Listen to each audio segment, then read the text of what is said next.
அதாவது இன்றைய தமிழ் சினிமாவுடைய குவாலிட்டியை பற்றி நான் பேச வரல. குவாலிட்டி எல்லாம் ரொம்ப நல்லா இருக்குது, கண்டென்ட்டு தான் சரியில்லாமல் இருக்கு. நிறைய டெக்னாலஜி இருக்குது. நாங்கள் ஒரு கிரேனு, ஒரு ரவுண்ட் ட்ராலி, இதை வச்சுட்டு படத்தை ஓட்டிடுவோம்.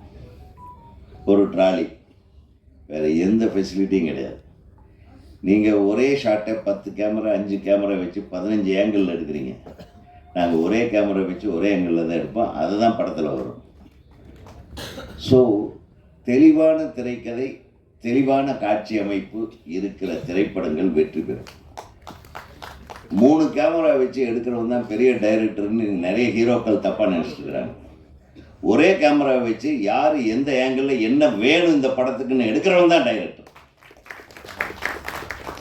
ரொம்ப நாள் கழித்து அந்த மாதிரி ஒரு படத்தை பார்க்குறேன் நான். ஒரு மேக்கிங் ஸ்டைல் இருந்தது. தம்பி, நீ மெம்பர், நம்ம இயக்குனர் சங்கத்தில் மெம்பர் ஆகலைன்னாலும் பரவாயில்ல, ரொம்ப நாளாக நீ மெம்பர் ஆகாமையே இங்கே வேலை செஞ்சுட்டு இருந்திருக்கிறேன்னு நீயே ஒத்துக்க. இவ்வளவு திட்டு வேலை பண்ணிக்கிறேங்க. இவ்வளவு நாள் இயக்குனர் சங்கத்தில் ஒரு அசிஸ்டண்ட்டாக கூட சேராமையே நீ எத்தனை பேர்த்தை ஏமாற்றி வேலை செஞ்சுருக்கிற பாரு. அதனால் பரவாயில்ல, உன்னுடைய ஆர்வத்தில் அதெல்லாம் பண்ணியிருக்கிறேன். இனிமேலாவது நீ மெம்பர் ஆகும்.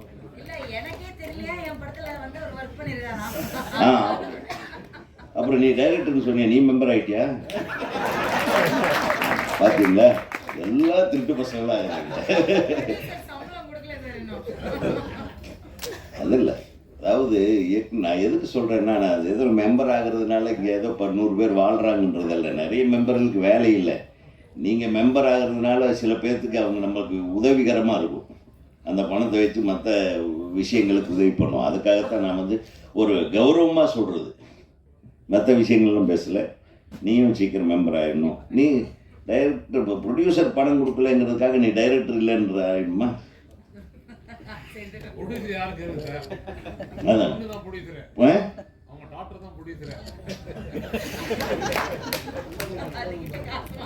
பெரிய இடியாப்ப சிக்கலை கொண்டு போய் விட்டுரும். அப்புறம் திருப்பி யூடியூப்ல என்னை பற்றி ஏதாச்சும் பேசுறது. கண்ணே, நீ மெம்பர் ஆனா ஆகலைன்னாலும் பரவாயில்ல. எங்கள் வீட்டுக்குள்ள அது நான் அந்த குடும்பமே எனக்கு இந்த கலை குடும்பம். அம்மா மஞ்சுளா அம்மாவிலேருந்து விஜயகுமார் அண்ணன். இப்போ ஒரு படம் நடிச்சிருக்காங்க. அந்த படம் இன்னும் ரிலீஸ் ஆகலை. நம்ம டைரக்டரோட பண்ணியிருக்காரு, எனக்கு தெரிஞ்ச டைரக்டரு. அந்த படம் ரிலீஸ் ஆகலை. அந்த வந்ததுன்னா அவங்களுடைய பேர் எங்கேயோ இருக்கும். ஏன்னா அந்த இயக்குனர் ஃபுல் கதையை என்கிட்ட சொல்லியிருக்கிறாரு. வனிதாவை வச்சு பண்ணேன். ரொம்ப daredevil character, beautiful subject. அது ஏன் ரிலீஸ் பண்ணலன்னு தெரியல. ஆடம். ஸோ சங்கர் சாரோட அசிஸ்டண்ட்டோட படம் பியூட்டிஃபுல்லாக பண்ணியிருக்காங்க. அவங்க அந்த மாதிரி மிகப்பெரிய வெற்றி அடைய வாழ்த்துக்கிறேன். அதுக்கிட்டும் தொடர்ந்து எல்லா ஃபங்க்ஷன்லையும் நம்ம கலந்துக்கிட்டு ஏதோ ஒரு கண்டென்ட்டை கொடுக்கணுன்றதுக்காக எதிர்பார்த்து காத்து கொண்டிருக்கிறேன். இனிய நண்பர்களே, இன்றைய கண்டென்ட்டு கர்நாடகாவில் இருந்து கேரளாவில் சுற்றிட்டு இருந்த ஒரு தமிழ் பையனை வச்சு, கரெக்டா? கேரளாவில் போய் எதுக்கு போனேன்? பரவாயில்ல, பார்த்தீங்களா, தமிழ் சினிமாவில் வேலை கிடைக்கலன்னு கேரளாவில் போய் ஒருத்தன் ஒர்க் பண்ணியிருக்காங்கன்னா, இப்போ கேரளாவில் அவ்வளோ சீக்கிரம் தமிழ் ஆளுகளுக்கு வேலை தர மாட்டாங்க. அங்கே போய் வேலை வாங்கி ஒர்க் பண்ணியிருக்கேன்னா உன்னை சரியான ஆளை தான் நீங்கள் செலக்ட் பண்ணியிருக்கீங்க. ತುಂಬ ಚೆನ್ನಾಗಿ ಬರ್ತಾ ಇದ್ದಾರೆ. ನಿಮ್ಮ ಅಣ್ಣರ ಜೊತೆ ಹೇಳಿ, ಪಿಕ್ಚರ್ಗೆ ತುಂಬ ಒಳ್ಳೆ ಓಪನಿಂಗ್ ಇದೆ, ಎಲ್ಲರೂ ನೋಡಿದವರೆಲ್ಲ ವಿಶ್ ಮಾಡಿದರು, ಚೆನ್ನಾಗಿದೆ ಅಂತ ಹೇಳಿದರು ಅಂತ. ಓಕೆವಾ? ఏమండి డ్యాన్స్ మాస్టర్ గారు, మీరే తీసింది ఆ సాంగ్ అని? చాలా బ్యూటిఫుల్. எந்த இடத்தையும் விட்டு வைக்கல. சரிடா அப்படி வர்றானே லிப்பு கிட்ட அப்படின்னா டப்புன்னு பின்னாடி திருப்பி வேற எங்கேயோ கழட்டுறான். కార్నరా మీకు చాలా బాగుంది. No it was aesthetic, really அது வந்து ஒரு கவிதைத்தனமான கிஸ்ஸு அப்படின்னே சொல்லலாம். அதாவது முத்தம் கொடுக்குறது அருவறுப்பு இல்லாமல் இங்கே கொடுத்தா வேண்டான்ட்டு வேறு ஏதோ ஒரு இடத்த கண்டுபிடிச்சி விடுவோம் பார்த்தீங்களா? டேய் டைரக்டரை நீ இல்லையா?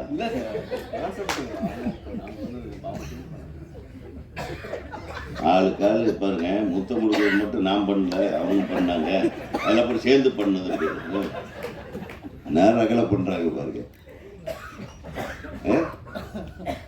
ஆனால் அந்த தம்பி சாங் மட்டும்தான் சார் உங்களுக்கு நல்லா தான் இருக்கிற, நல்லா இல்லைன்னு நான் சொன்னேன். அது இன்னும் கொஞ்சம் நேரம் இன்னும் நிறைய இடங்களை விட்டுட்டாங்களேன்ற வருத்தத்தில் பேசிட்டு இருக்கிறேன். நீ வேற இந்த ஹீரோ வந்து நான் அப்போவே சொன்னேன், இன்னும் 2-3 இடம் மிஸ் ஆகுதுன்னு, இவங்க செய்ய மாட்டேன்றாங்கன்ட்டு ஃபீலிங்கில் அந்த பக்கம் திரும்பி உட்காந்துருக்கேன். பட் அவர் உங்கள் ஹைட்டு, உங்கள் வெயிட்டு, உங்கள் expression, everything is very good, very good. I wish you become a very big hero. ஏன்னா அந்த அமைப்பு எல்லாமே இருக்குது. நீங்கள் நல்லா கான்சென்ட்ரேட் பண்ணால் ஒரு நல்ல ஹீரோவாக ஒரு மேஜர் இடத்த உங்களுக்கு தர தமிழ்நாட்டு ஜனங்க காத்திருக்காங்க. ஏன்னா முதல் படத்துலேயே அத்தனை இடத்துலையே முடிச்சிட்டிங்க.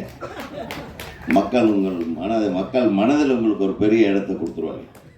இல்லை சொல்லிட்டேன், உண்மையாக சொல்லுங்கள். அதே மாதிரி இந்த பாப்பா மிரட்டிட்டாங்க, அவங்களும் விடாமல் அந்த இடம் இந்த இடம்னு காட்டிகிட்டு இருக்காங்க.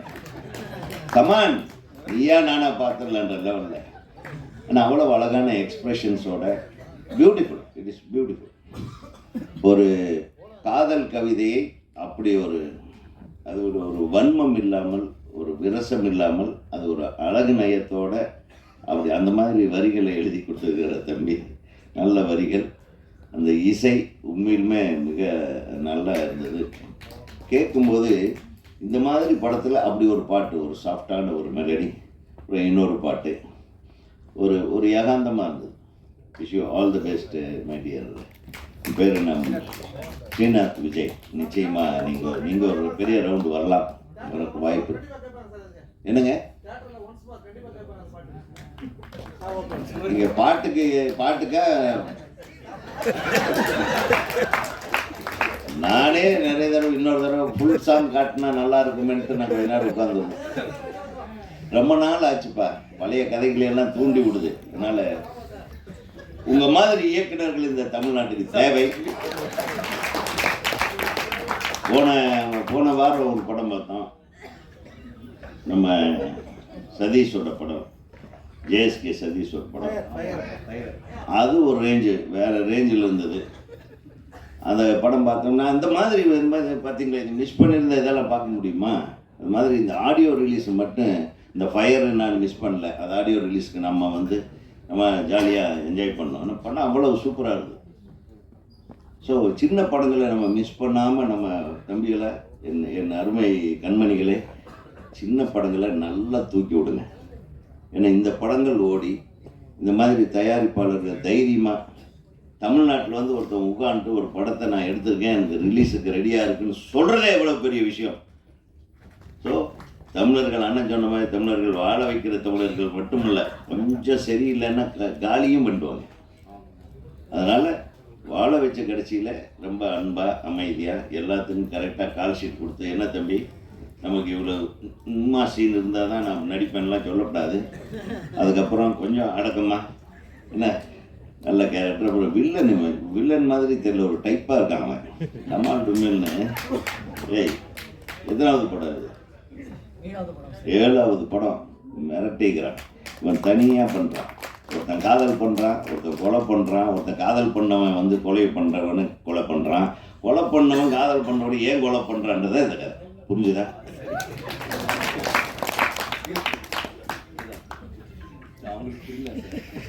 எனக்கு மட்டும் புரிஞ்சுது என்பதை மிக மகிழ்ச்சியோடு தெரிவித்து, ஏன்னா இது ஒரு பெரிய விஷயம். ஒருத்தர் கொலை பண்ணுறாங்க, ஒருத்தர் காதல் பண்ணுறாரு. ஒரு கொலை பண்ணுறவனை காதல் பண்ணுறவனை கொலை பண்ணுறானா, காதல் பண்ணுறவன் கொலை பண்ணுறவனை கொலை பண்ணுறானா?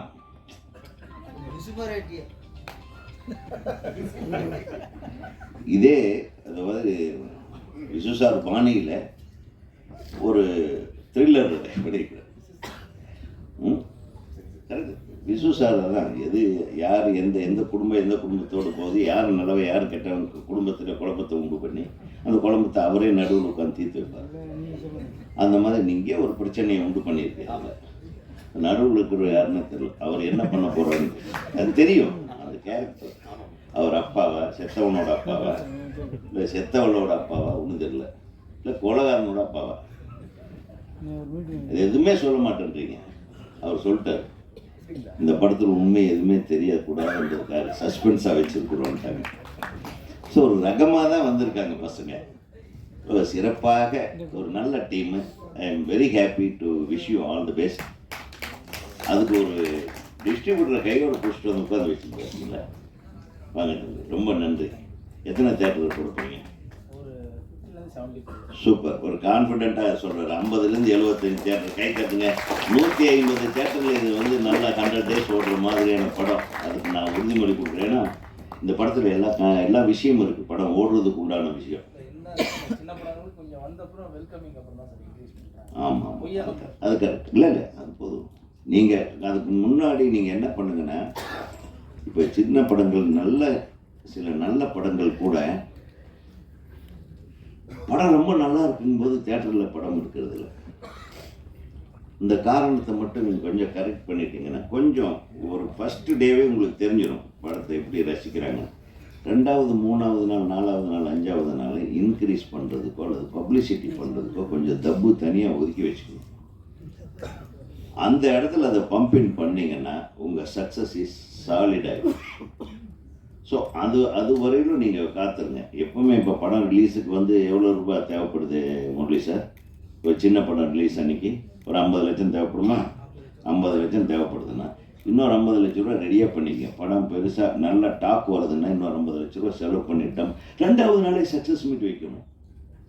இப்போ அந்த காலத்தில் நாங்கள் மாங்கன்னு படத்தை 175 நாள் வெயிட் பண்ணுவோம். அது சில்வர் ஜூப்ளி கொண்டாடுறதுக்கு. அப்புறம் ஷீல்டு கொடுக்கணுமான்னு கேட்பாங்க ப்ரொடியூசருக்கு. நாங்கள் கெஞ்சுவோம். அப்புறம் ஹீரோ கிட்ட சொல்லி, சார் என்ன சார் ஷீல்டாவது கொடுக்க சொல்லுங்கள். எப்படிப்போ ஒரு 175 நாள் ஓடின படத்துக்கு ஒரு ஷீல்டு வாங்குறதுக்கு நாங்கள் பட்ட பாடு என்ன தெரியுமா? ஆனால் இப்போ 3வது நாளே சக்ஸஸ் மீட்டு ஷீல்டோடு கொடுத்துருங்க. கரெக்டா? கரெக்ட் தானுங்கண்ணே. அது தப்புன்னு சொல்லலை, கிண்டலுக்காக சொல்லலை. ஏன்னா அது அடுத்த கட்டத்துக்கு அந்த படத்தை கொண்டு வரதுக்கு உண்டான வாய்ப்பு இருக்குமான்னு போராட வேண்டியதாக இருக்குங்க. எல்லாத்தையும் தேட்டருக்கு வர வைக்கிறதுக்கே கஷ்டமாக இருக்குது. சில படங்களை தேட்டருக்கு வர வைக்கிறதுக்கே கஷ்டப்பட வேணும், போராட்டமாக இருக்குது. நல்ல படங்களுக்கு கூட தேட்டர் கொடுக்க முடியாத தேட்டர் கிடைக்காத ஒரு சூழ்நிலை இருக்குது. இதுக்கு பின்னாடி நிறைய அரசியல் இருக்குது, நிறைய பெரிய தலைகளுடைய விளையாட்டு இருக்குது. இது எல்லாம் கடந்து ஒவ்வொரு தடவையும் சினிமா வந்து வாழ்ந்துக்கிட்டே இருக்கேன். இன்றைக்கி ஆட்டம் போட்டவன் நாளைக்கு ஆட்டம் இல்லாமல் இருப்பான். ஒரு காலத்தில் கொடி கட்டி பிறந்தவன் இன்றைக்கி சும்மா சுற்றிட்டு இருப்பான். புரியுதா உங்களுக்கு? இன்றைக்கி சும்மா சுற்றிட்டு இருக்கவன் நாளைக்கு திருப்பி கொடி கட்டுவான். எல்லாருக்கும் வணக்கம். நான் தான் மனஸ்வி. ஃப்ளாஷ் சித்திரை டிவிக்கு லைக் பண்ணுங்கள், ஷேர் பண்ணுங்கள், சப்ஸ்கிரைப் பண்ணுங்கள், கமெண்ட் பண்ணுங்கள். மறக்காமல் அந்த பெல் ஐக்கானையும் கிளிக் பண்ணிடுங்க. அப்போ தான் உங்களுக்கு நோட்டிஃபிகேஷன்ஸ்லாம் வரும். Thank you all. Bye bye.